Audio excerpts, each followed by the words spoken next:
Mikabat sa 140 kasako sa klase-klaseng basura ang nakolekta sa daplin sa Baybay sa barangay Tinukto, Maasim, Sarangani Province. Dungan kini sa coastal ug underwater clean-up sa mga miyembro sa Rotary Club of Metro Coronadal, kauban ang Sarangani Maritime Police, Coast Guard, barangay officials ug uban pa nga mga national agencies. Ito po yung na-identify naming area na kung saan gagawin itong coastal and underwater cleanup drive.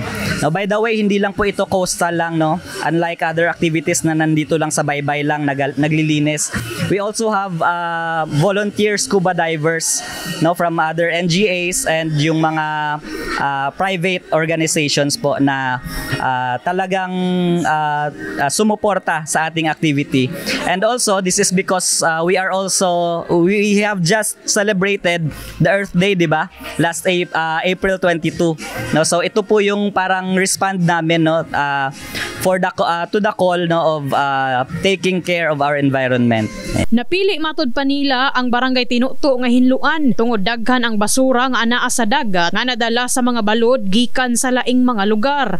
Kung makikita natin, no, yung area ng Tinukto kasi para siyang pa-cove. So kapag norte, yung hangin, yung lahat ng mga basura sa ating karagatan, so napupunta dito sa ating area. So yung massive waste natin naradagdagan kasi nga it is because of other neighbors nga area nga naanod yung mga basura, so napupunta siya dito. Number one, good ang concern sa amo ang barangay is the solid waste. So karon sa new admin na ami ginahimo nga with the help usab sa ako mga co-councilors nga ga-support po sila nga sa maong ordinansa proper waste disposal of our basura.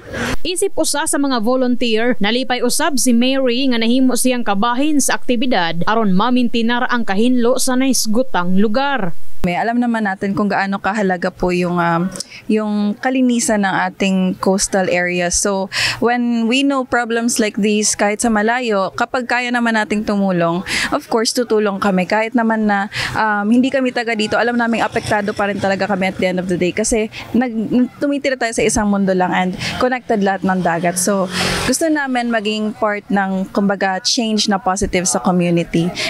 Nagkakaroon lang ng water pollution pag ang tinatapong na wastewater ng mga industry is talagang malala. Pero kung basura lang naman ang pag-uusapan, wala naman itong masyadong effect sa tubig.